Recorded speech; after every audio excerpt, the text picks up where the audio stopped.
বর্তমান বিশ্বের ধনী ব্যক্তিদের তালিকা করলে একদম প্রথমের দিকে একটি নাম চলে আসবে, সেটি হলো জ্যাক মা। বিশ্ববিখ্যাত প্রতিষ্ঠান আলিবাবার প্রতিষ্ঠাতা এবং চেয়ারম্যান এই মানুষটি বর্তমানে চীনের শীর্ষ ধনী ব্যক্তি। তার মোট সম্পদের পরিমাণ প্রায় $25 বিলিয়ন।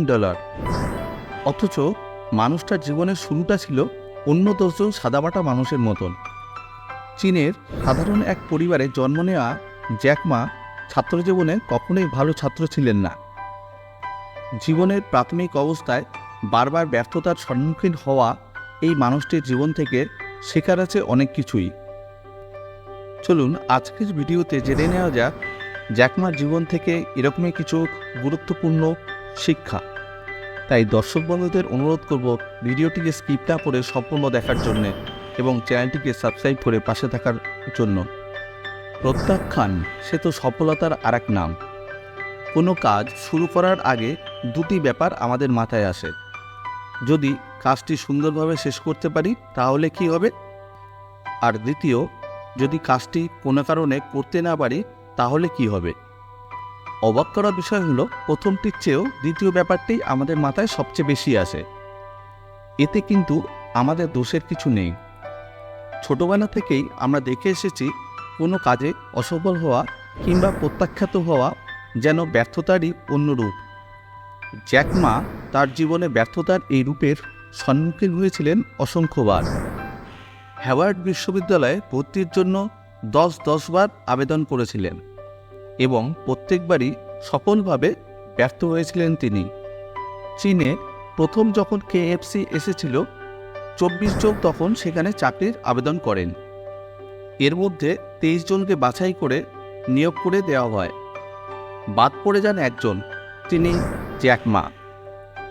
ছোটবেলা থেকেই প্রত্যাখ্যানকে সমার্থক শব্দ হিসেবে নিয়ে বড় হওয়া এই মানুষটির জীবনের সফলতার পেছনে এই ব্যাপারটি সবচেয়ে বড় ভূমিকা রেখেছে। প্রত্যাখ্যাত হতে হতে একসময় তার মন থেকে প্রত্যাখ্যানের ভয়টাই চলে গিয়েছিল। না বলা মানুষগুলোকে না বলা। আলিবাবার আইডিয়া যখন তার মাথায় আসলো তখন তিনি ভাবলেন বন্ধুদের সাথে বিষয়টিকে আলোচনা করবেন। তিনি তার 24 জন বন্ধুকে তার বাড়িতে ডাকলেন। সবার সাথে আলিবাবার আইডিয়া নিয়ে তিনি আলোচনা করলেন।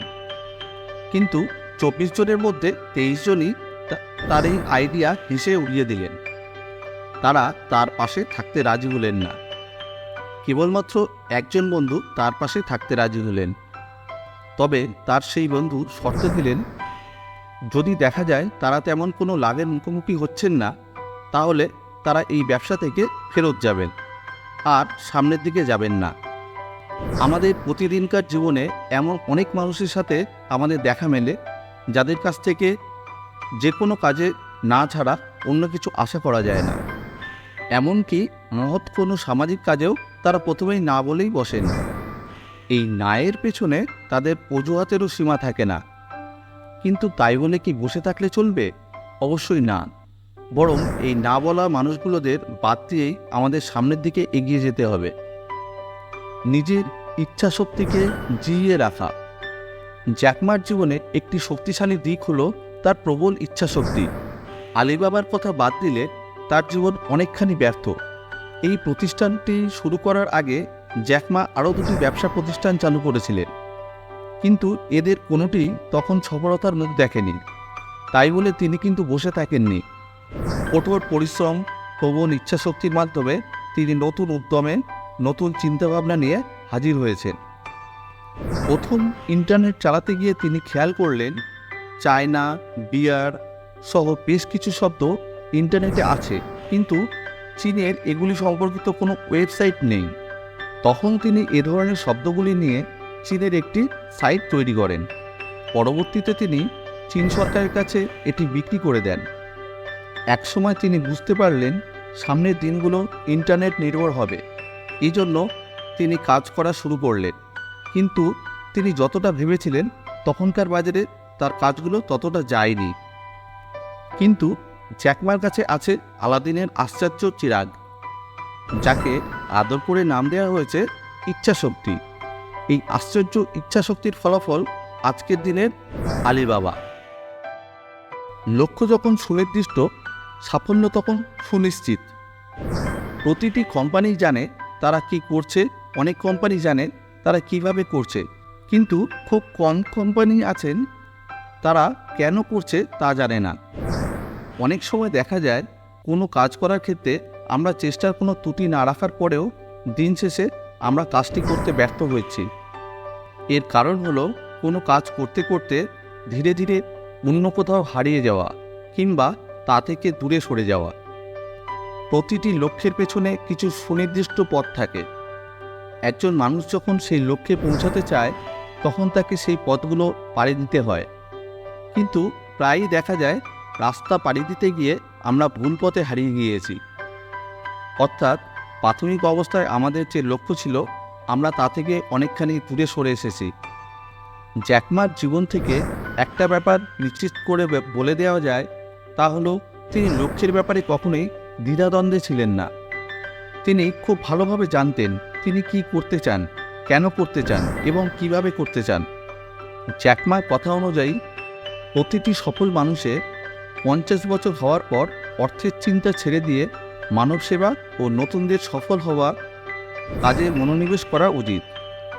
তিনি এর মধ্যে ঘোষণা করে দিয়ে ফেলেছেন এবছরের মধ্যে তিনি তার প্রতিষ্ঠান থেকে অবসর নিয়ে শিক্ষার প্রসার এবং তরুণদের জন্য কাজ করা শুরু করবেন। এই সব কিছুই সুনির্দিষ্ট লক্ষ্যের অংশ মাত্র। নিজেই যখন নিজের প্রতিদ্বন্দ্বী। ক্যাব মেন্টালিটি বা ক্যাকড়ার মানসিকতা বলে একটি ব্যাপার প্রচলিত আছে। পুকুর বা নদী থেকে কাঁকড়া তুলে যখন কোনো পাত্র কিংবা জারে রাখা হয় তখন কাঁকড়াগুলো সেই জার বা পাত্র থেকে বের হয়ে আসার চেষ্টা করে। সমস্যা শুরু হয় এখানেই। এক ক্যাকড়া যখন দেখে তাদেরই এক ক্যাকড়া জার থেকে বের হওয়ার চেষ্টা করছে তখন সে এসে তার সুর দিয়ে তাকে টেনে ধরে, ফলে সেই ক্যাকড়ার আর বেরিয়ে আসা হয় না। অনেক সময় দেখা যায় অন্য ক্যাকড়াগুলো চলে এসেছে সেই ক্যাকড়াকে টেনে নামানোর জন্য। এভাবে কোনো ক্যাকড়াই জার থেকে বেরিয়ে যেতে পারে না।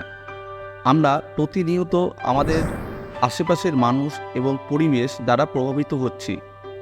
আমরা মানুষেরা স্বভাবগতভাবেই প্রতিদ্বন্দ্বিতা করতে পছন্দ করি, তবে মাঝে মাঝে এই প্রতিদ্বন্দ্বিতা বিকট এবং কুৎসিত আকার ধারণ করে। তখন আমাদের অবস্থাও সেই ক্যাকড়ার মতনই হয়।